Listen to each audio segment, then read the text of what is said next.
लोग दारू पे आपकी 100 रुपया किसी को देंगे तो हम उसका ईमान मानती है। तो जनता हमसे लिखित स्टाम्प पेपर पे लिख दे।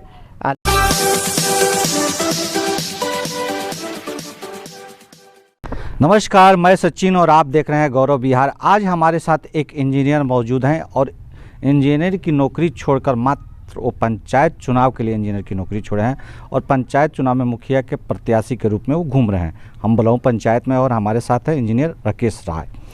आइए इनसे जानते हैं कि इन्होंने अपनी नौकरी छोड़कर राजनीति में अपना करियर बनाना क्यों सोचा।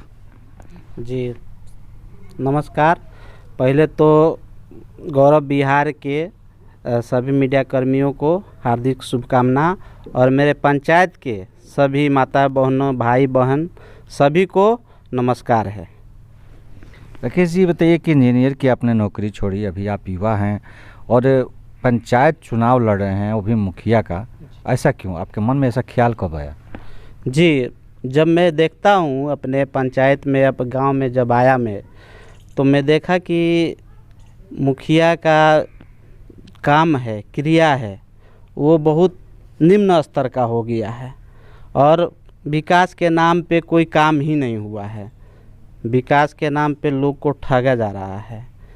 मुखिया का काम है कि पंचायत का जितना फंडिंग आए तो काम को देखें कि काम कहाँ करना है, लेकिन फंड हर वित्तीय वर्ष को वापस चल जाता है गवर्नमेंट को और हमारे पब्लिक को, हमारे जनता को उसके बीच में खर्चा न हो पाता है।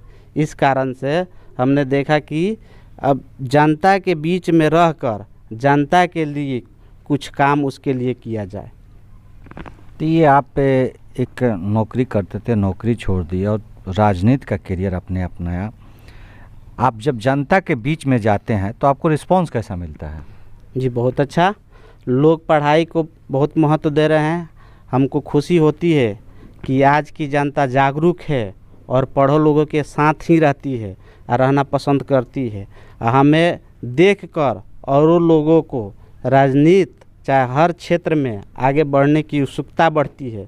इससे हमें भी खुशी होती है कि हम किसी के लिए प्रेरणादायक हैं। ये बताइए कि राजनीति में आप नए हैं और जब राजनीति में जाएंगे तो वैसे राजनीति के लोगों से आपको सामना करना होगा जो कि बहुत राजनीति में माहिर होंगे, फिर उन लोग का आप सामना कैसे कर पाएंगे? जी, सारे लोग नए होते हैं। फर्स्ट ऑफ ऑल जो भी आते हैं लोग नए होते हैं, लेकिन नया ही पुरान होता है। नया ही पुरान होता है। आज हम नए हैं, जब हमको लोग स्वीकारेंगे तो हम पुरान भी हो जाएंगे। और अगर स्वीकारेंगे तो हम उनके लिए काम करेंगे और आगे बढ़ाएंगे या बढ़ेंगे भी। राजनीति पंचायती राज में देखा गया है कि सब अगल बगल के लोग खड़े होते हैं, भाई चाचा कोई लगता है। ऐसे में आपको नहीं लगता कि काफ़ी वोट मांगना मुश्किल साबित होता है, चाहे किसी से वोट लेना? जी मुश्किल तो काम है, लेकिन किसी के दिल में अगर बसिएगा तबे वो आपको चाहेगा। काम से चाहे प्यार से, जैसे भी हो, आपकी एक छवि होनी चाहिए। अच्छी साफ सुथरी और स्वच्छ छवि को ही लोग साथ देंगे। आज के डेट में वैसा नहीं है कि लोग दारू पे या पैसे को किसी के ईमान नहीं खरीदा जा सकता है। और पॉलिटिशियन लोग ये काम करने से बाज नहीं आते हैं। लोग समझते हैं कि 100 रुपया किसी को देंगे तो हम उसका ईमान धर्म सब खरीद लेंगे, लेकिन ये चीज़ गलत है कि किसी को खरीदने के लिए वो जाते हैं और कहते हैं कि 100 रुपया देंगे आपको, हमको वोट देना होगा। ये मेरा फंडा नहीं है। हमको यही कहते हैं कि आपके दिल में, मन में मेरा काम, मेरा विचार, मेरा बात व्यवहार आपको बैठता है, तब आप हमको वोट दें या न दें। धनबल और बाहुबल का भी प्रयोग होता है बिहार के चुनाव में, अक्सर ये देखा जाता है। पंचायत स्तर पर जब चुनाव होता है तो यह दोनों चीज़ें काफ़ी प्रभावित होती है। तो ये प्रभावित आपके चुनाव को न करे, इसके लिए आप क्या करेंगे? जी, धन बल संपत्ति संपदा सबके पास है, लेकिन जिसका जैसा रहता है वो उसी प्रकार से प्रयोग करता है। मेरे पास भी है, शिक्षा का धन है, मेरे पास है प्रेम का धन है।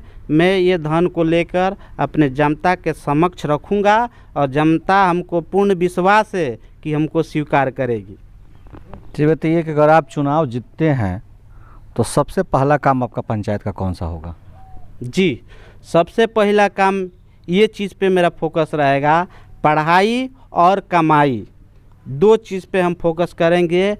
बच्चों के लिए हम फ्री ट्यूशन की व्यवस्था करेंगे। हर पंचायत में अपने स्तर से हम निम्न बच्चे जो प्री मैट्रिकुलेशन जो होता है उसके लिए हम ऐसा व्यवस्था करेंगे कि बच्चा मतलब कि नर्सरी से लेके 5 क्लास तक कम से कम निम्न शिक्षा प्राप्त कर सके ढंग से, और उसके माँ बाप को ये चीज़ सिखाएंगे, इस चीज़ के लिए प्रेरित करेंगे कि वह बच्चे को अपने हाई से हाई एजुकेशन दे।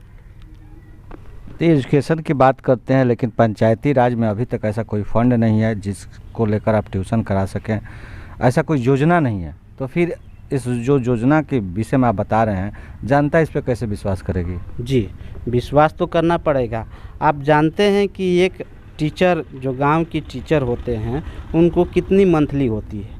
मात्र 3000 से 5000 रुपया कमाते हैं। आप 5 साल तक प्रतिनिधित्व करते हैं अपने पंचायत का। आप 5 से 10 ज़्यादा से ज़्यादा आपको 1700 या 2000 एक पंचायत पे, 3000 एक पंचायत पे अगर खर्चा करते हैं तो आपको 20 से 30 हज़ार का मंथली खर्चा आता है। तो वो आप कर ही सकते हैं। तो पैसा आएगा कहाँ से? एक मुखिया का अगर मानदेय देखा जाए तो 2500 रुपया है। तो अगर आप 20 से 25 हज़ार रुपया खर्चा करते हैं तो पैसा आएगा कहाँ से? जी, ये सही बात है कि आप समझते हैं कि मुखिया का जो मानदेय है 2500, मंत्री विधायक का मंथली होता है 5000, 15000, 20000 इस तरह से, लेकिन उनके पास संपत्ति देखा जाए तो अरबों करोड़ों की है। ऐसा कैसे है? क्या वो मंथली कमाते हैं? क्या वो महीने से चलाते हैं? लेकिन हमारा ये विचार है कि जिस काम को करने के लिए फंड आता है उस फंड में जो पैसा बचता है उस फंड को हम अपने स्तर से जो मेरा इनकम होगा, अगर हम जो काम कराते हैं मेरा अगर इनकम होगा उसमें तो हम अपना इनकम में से देंगे। फंड तो आता है वो एक इंजीनियर के बनाए हुए नक्शे कदम पे बनाया जाता है। सरकार उतने ही पैसे की मंजूरी देती है जितना उस काम में लगे। तो फिर उसमें से बचना और बचाना, ये नहीं लगता कि जनता के साथ या सरकार के साथ नाइंसाफ़ी होगा? ऐसी नहीं है। सरकार जब भी एस्टीमेट बनाती है तो ऐसे लोगों नहीं हैं कि उसमें से पब्लिक को बचता नहीं है। जो काम कराते हैं ठेकेदार को नहीं बचता है, बचता है, नहीं तो वो काम क्यों कराएगा? बचता है इसलिए ना काम कराता है। एक तरह से तो वो रोजी रोटी कर रहा है, कमा रहा है, उससे तो कमा रहा है। तो आपने कमाई में से आप 5% या 2% खर्चा नहीं कर सकते हैं समाज के लिए। जब आप समाज के प्रतिनिधित्व करने के लिए तैयार हैं तो आप समाज को बढ़ाने के लिए भी आपको हाथ बढ़ाना पड़ेगा, तब समाज आपके साथ आएगी। अक्सर देखा जाता है कि लोग नए आते हैं और नए नए वादे करते हैं, लेकिन जनता नए वादों पर विश्वास करते हैं, उनको वोट देती है, लेकिन 5 साल तक फिर जनता को उन्हीं विश्वास की टकटकी लगाए देखना पड़ता है और कुछ होता नहीं है। तो ऐसे में जनता को आप कैसे विश्वास दिलाएंगे कि आप जो कह रहे हैं वो होगा? जी, हम जनता से कहते हैं कि सारे नेता आएंगे, सारे वादे करेंगे, मैं भी जाऊंगा आपके समक्ष, ये भी कहूँगा, लेकिन विश्वास किसी पर न करें। जो आपके मन को भा रहा है, जो आपको सही लग रहा है, मतदान मतलब अपना मन का दान करना है, अपने स्वेच्छा से करें, किसी की दबाव जोर जबरदस्ती में नहीं करें, ठीक है। और दूसरी की रह गई बात कि मतदान के बाद अगर लोगों की वादे की बात रह गई तो वादे अगर ऐसे नहीं जनता मानती है तो जनता हमसे लिखित स्टाम्प पेपर पे लिख दे और लिख कर वो काम कराए, जो काम है हमको बताए। सरकार के नियम कानून रूल के अंदर जो भी काम प्रतिक्रिया में आता है मैं उसको बहुत भली भांति से करूँगा। अब मैं वादा करता हूँ सभी जनता से और अपने सारे ग्रामीण वासियों से कि आप काम की मेनू बनाएं और काम हमको बताएं। अगर हम जीतते हैं तो वो काम अगर कानून के दायरे में आपका काम आता है तो मैं अवश्य करूँगा।